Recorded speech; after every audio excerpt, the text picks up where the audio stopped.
Every time you borrow money from a bank, whether it is a mortgage loan or a credit card charge, the money given to you is not only counterfeit, it is an illegitimate form of consideration, and hence voids the contract to repay, for the bank never had the money as property to begin with. Unfortunately, such legal realizations are suppressed and ignored, and the game of perpetual wealth transfer and perpetual debt continues. And this brings us to the ultimate question: why? During the American Civil War, President Lincoln bypassed the high-interest loans offered by the European banks and decided to do what the Founding Fathers advocated, which was to create an independent and inherently debt-free currency. It was called the greenback. Shortly after this measure was taken, an internal document circulated between private British and American banking interests stated, "Slavery is but the owning of labor, and carries with it the care of laborers, while the European plan is that capital shall control labor by controlling wages. This can be done by controlling the money. It will not do to allow the greenback, as we cannot control that." The fractional reserve policy perpetrated by the Federal Reserve, which has spread in practice to the great majority of banks in the world, is, in fact, a system of modern slavery. Think about it. Money is created out of debt. And what do people do when they are in debt? They submit to employment to pay it off. But if money can only be created out of loans, how can society ever be debt-free? It can't. And that's the point. And it is the fear of losing assets coupled with the struggle to keep up with the perpetual debt and inflation inherent in the system, compounded by the inescapable scarcity within the money supply itself, created by the interest that can never be repaid, that keeps the wage slave in line, running on the hamster wheel with millions of others, in effect powering an empire that truly benefits only the elite at the top of the pyramid. For, at the end of the day, who are you really working for? The banks. Money is created in a bank and invariably ends up in a bank. They are the true masters, along with the corporations and governments they support. Physical slavery requires people to be housed and fed. Economic slavery requires people to feed and house themselves. It is one of the most ingenious scams for social manipulation ever created, and at its core, it is an invisible war against the population. Debt is the weapon used to conquer and enslave societies, and interest is its prime ammunition. And as the majority walks around oblivious to this reality, the banks, in collusion with governments and corporations, continue to perfect and expand their tactics of economic warfare, spawning new bases, such as the World Bank and International Monetary Fund, while also inventing a new type of soldier, the birth of the economic hitman.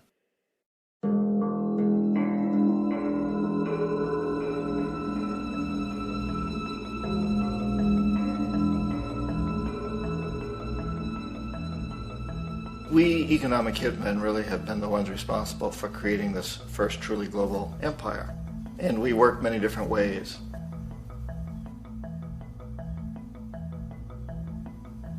But perhaps the most common is that we will identify a country that has resources our corporations covet, like oil, and then arrange a huge loan to that country from the World Bank or one of its sister organizations.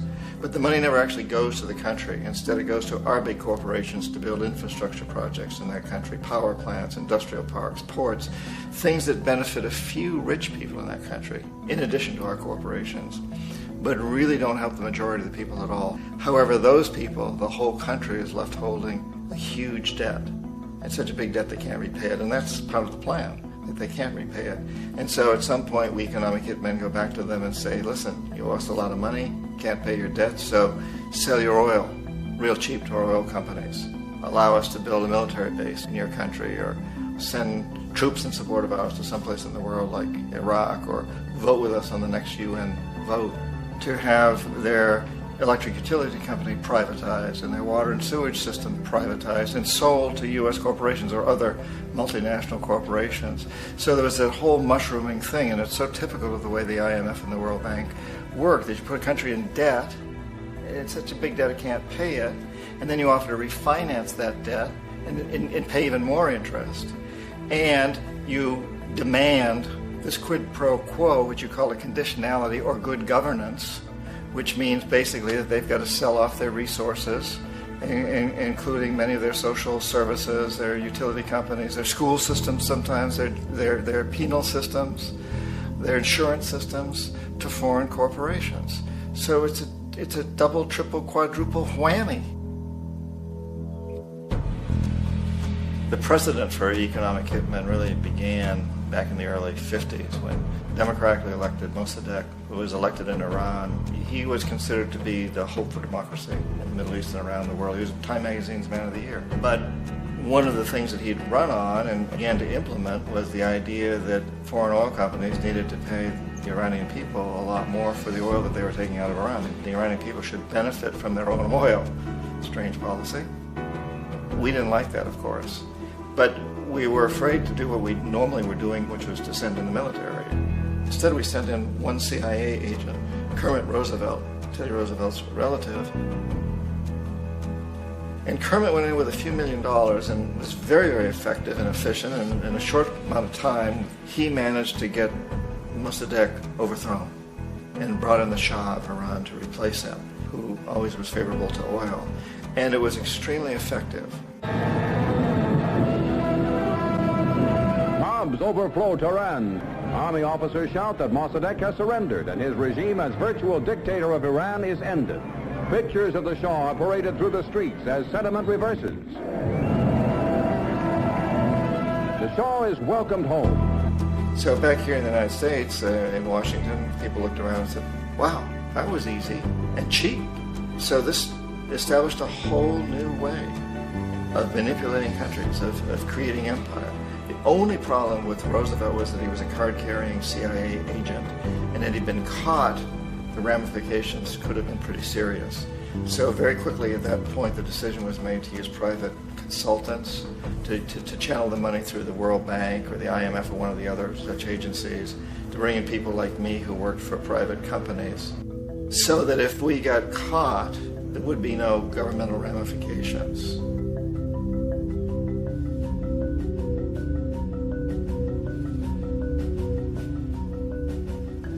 When Arbenz became president of Guatemala, the country was very much under the thumbs of United Fruit Company, the big international corporations. And Arbenz ran on this ticket that says, you know, we want to get the land back to the people. And once he took power, he was implementing policies that would do exactly that, give the land rights back to the people. United Fruit didn't like that very much. And so they hired a public relations firm, launched a huge campaign in the United States to convince the United States people, the citizens of the United States, and the press of the United States, and the Congress of the United States, that Arbenz was a Soviet puppet, and that if we allowed him to stay in power, the Soviets would have a foothold in this hemisphere. And that at that point in time was a huge fear on everybody's mind, the Red Terror, the Communist terror. And so, to make a long story short, out of this public relations campaign came a commitment on the part of the CIA and the military to take this man out. And in fact, we did. We sent in planes, we sent in soldiers, we sent in jackals, we sent everything in to take him out, and did take him out. And as soon as he was removed from office, the new guy that took over after him basically reinstated everything to the big international corporations, including United Fruit.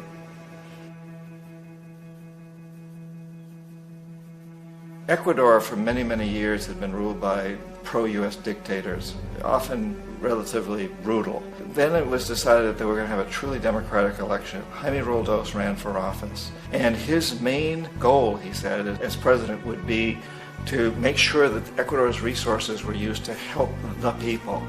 And he won, overwhelming, by more votes than anybody had ever won anything in Ecuador. And he began to implement these policies to make sure that the profits from oil went to help the people. Well, we didn't like that in the United States. I was sent down as one of several economic hitmen to change Roldos, to corrupt him, to bring him around, to let him know, okay, you can get very rich, you and your family, if you play our game, but if you continue to try to keep these policies you've promised, you're going to go. He wouldn't listen. He was assassinated. As soon as the plane crashed, the whole area was cordoned off. The only people that allowed in were U.S. military from a nearby base and some of the Ecuadorian military. When an investigation was launched, 2 of the key witnesses died in car accidents before they had a chance to testify. A lot of very, very strange things that went on around the assassination of Jaime Roldos. I, like most people who've really looked at this case, have absolutely no doubt that it was an assassination. And of course, in my position as an economic hitman, I was always expecting something to happen to Jaime, whether it be a coup or assassination, I wasn't sure, but that he would be taken down because he was not being corrupted. He would not allow himself to be corrupted the way we wanted to corrupt him. Omar Torrijos, president of Panama, was, one of my favorite people. I really, really liked him. He was very charismatic. He was a guy who really wanted to help his country. And when I tried to bribe him or corrupt him, he said, look, John, he called me Juanito. He said, look, Juanito, I don't need the money. What I really need is for my country to be treated fairly. I need for the United States to repay the debts that you owe my people for all the destruction you've done here. I need to be in a position where I can help other Latin American countries win their independence and be free of this terrible presence from the north that you people are exploiting us so badly. I need to have the Panama Canal back in the hands of the Panamanian people. That's what I want. And so, leave me alone. Don't try to bribe me. It was 1981, and in May, Jaime Roldos was assassinated. And Omar was very aware of this. Torrijos got his family together and he said, I'm probably next, but it's okay because I've done what I came here to do. I've renegotiated the canal. The canal will now be in our hands. He just finished negotiating the treaty with Jimmy Carter. In June of that same year, just a couple of months later, he also went down in an airplane crash, which there's no question was executed by CIA-sponsored jackals.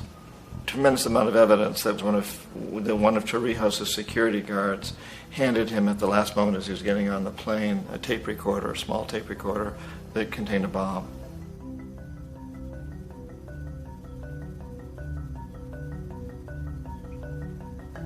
It is interesting to me how this system has continued pretty much the same way for years and years and years, except the economic hitmen have got better and better and better. Then we come up with, very recently, what happened in Venezuela. In 1998, Hugo Chavez gets elected president, following a long line of presidents who had been very corrupt and basically destroyed the economy of the country. And Chavez was elected amidst all that. Chavez stood up to the United States, and he's done it primarily demanding that Venezuelan oil be used to help the Venezuelan people. Well, we didn't like that in the United States. So in 2002, a coup was staged, which there's no question in my mind, and most other people's minds, that the CIA was behind that coup.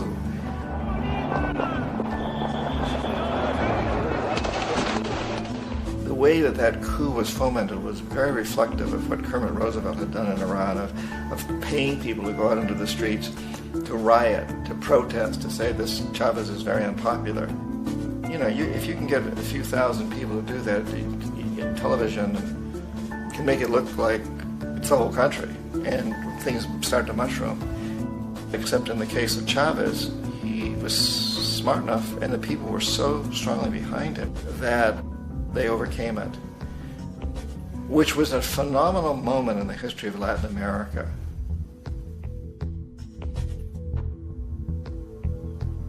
Iraq actually is a perfect example of the way the whole system works. So we economic hitmen are the first line of defense. We go in, we try to corrupt governments and get them to accept these huge loans, which we then use as leverage to basically own them. If we fail, as I failed in Panama with Omar Torrijos and in Ecuador with Jaime Roldos, men who refuse to be corrupted, then the second line of defense is we send in the jackals. And the jackals either overthrow governments or they assassinate. And once that happens and a new government comes in, boy, it's going to toe the line because the new president knows what will happen if he doesn't. In the case of Iraq, both of those things failed. Economic hitmen were not able to get through to Saddam Hussein. We tried very hard. We tried to get him to accept a deal very similar to what the House of Saud had accepted in Saudi Arabia, but he wouldn't accept it. And so the Jackals went in to take him out. They couldn't do it. His security was very good. After all, he had one time worked for the CIA. He'd been hired to assassinate a former president of Iraq and failed, but he knew the system. So in 91, we send in the troops and we take out the Iraqi military. So we assume at that point that Saddam Hussein is going to come around. We could have taken him out, of course, at that time, but we didn't want to. He's the kind of strong man we like. He controls his people. We thought he could control the Kurds and keep the Iranians in their border and keep pumping oil for us. And that once we took out his military, now he's going to come around. So the economic hitmen go back in the 90s without success. If they'd had success, he'd still be running the country. We'd be selling him all the fighter jets he wants and everything else he wants. But they couldn't. They didn't have success.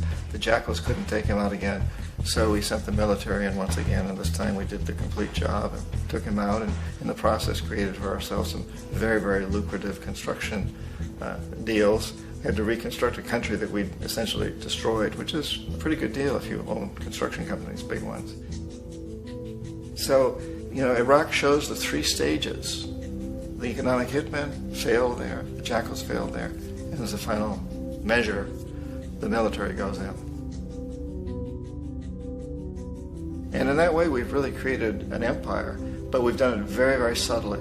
It's clandestine. All the empires of the past were built on the military, and everybody knew they were building them. So the British knew they were building them, the French, the Germans, the Romans, the Greeks, and they were proud of it. And they always had some excuse, like spreading civilization, spreading some religion, something like that. But they knew they were doing it. We don't. The majority of the people in the United States have no idea that we're living off the benefits of a clandestine empire, that today there's more slavery in the world than ever before. And then you have to ask yourself, well, if it's an empire, then who's the emperor? Obviously, our presidents of the United States are not emperors. An emperor is someone who's not elected, doesn't serve a limited term, and doesn't report to anyone, essentially. So you can't classify our presidents that way. But we do have what I consider to be the equivalent of the emperor, and it's what I call the corporatocracy.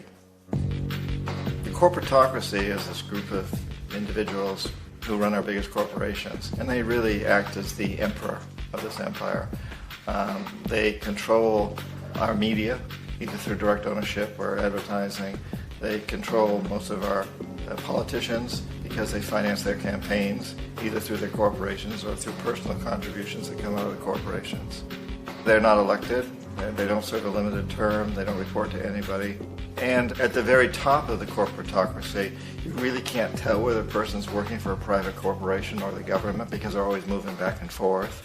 So, you've got a guy who one moment is the president of a big construction company like Halliburton, and the next moment he's vice president of the United States, or the president who is in the oil business. And this is true whether you've got Democrats or Republicans in the office. You have to moving back and forth through the revolving door. And in a way, our government is invisible a lot of the time, and its policies are carried out by our corporations on one level or another. And then again, the policies of the government are basically forged by the corporatocracy and then presented to the government. They become government policy. So it's an incredibly cozy relationship. This isn't a conspiracy theory type of thing. These people don't have to get together and plot to do things. They all basically work under one primary assumption, and that is that they must maximize profits regardless of the social and environmental costs.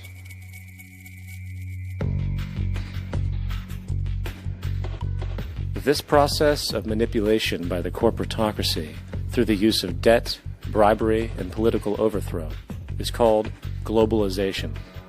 Just as the Federal Reserve keeps the American public in a position of indentured servitude through perpetual debt, inflation, and interest, the World Bank and IMF serve this role on a global scale. The basic scam is simple. put a country in debt either by its own indiscretion or through corrupting the leader of that country, then impose conditionalities or structural adjustment policies, often consisting of the following. Currency devaluation. When the value of a currency drops, so does everything valued in it. This makes indigenous resources available to predator countries at a fraction of their worth. Large funding cuts for social programs.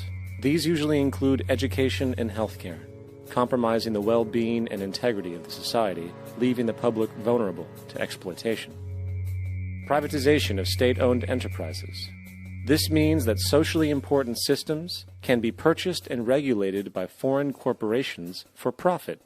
For example, in 1999, the World Bank insisted that the Bolivian government sell the public water system of its third largest city to a subsidy of the U.S. corporation Bechtel. As soon as this occurred, water bills for the already impoverished local residents skyrocketed. It wasn't until after a full-blown revolt by the people that the Bechtel contract was nullified. Then there is trade liberalization, or the opening up of the economy through removing any restrictions on foreign trade. This allows for a number of abusive economic manifestations, such as transnational corporations bringing in their own mass-produced products, undercutting the indigenous production and ruining local economies. An example is Jamaica, which, after accepting loans and conditionalities from the World Bank, lost its largest cash crop markets due to competition with Western imports. Today, countless farmers are out of work, for they are unable to compete with the large corporations. Another variation is the creation of numerous, seemingly unnoticed, unregulated, inhumane sweatshop factories, which take advantage of the imposed economic hardship. Additionally, due to production deregulation, environmental destruction is perpetual, as a country's resources are often exploited by the indifferent corporations while outputting large amounts of deliberate pollution. The largest environmental lawsuit in the history of the world today is being brought on behalf of 30,000 Ecuadorian Amazonian people against Texaco, which is now owned by Chevron. So today it's against Chevron, but for activities conducted by Texaco. Estimated to be more than 18 times what the Exxon Valdez dumped into the coast of Alaska. In the case of Ecuador, it wasn't an accident. The oil companies did it intentionally. They knew they were doing it to save money out there rather than arranging for proper disposal.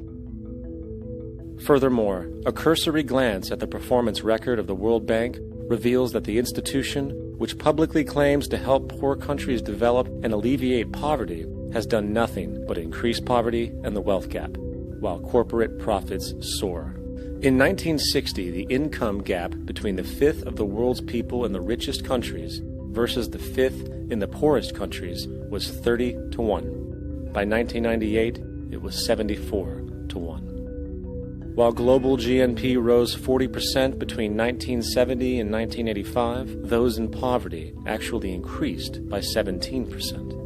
While from 1985 to 2000, those living on less than $1 a day increased by 18%.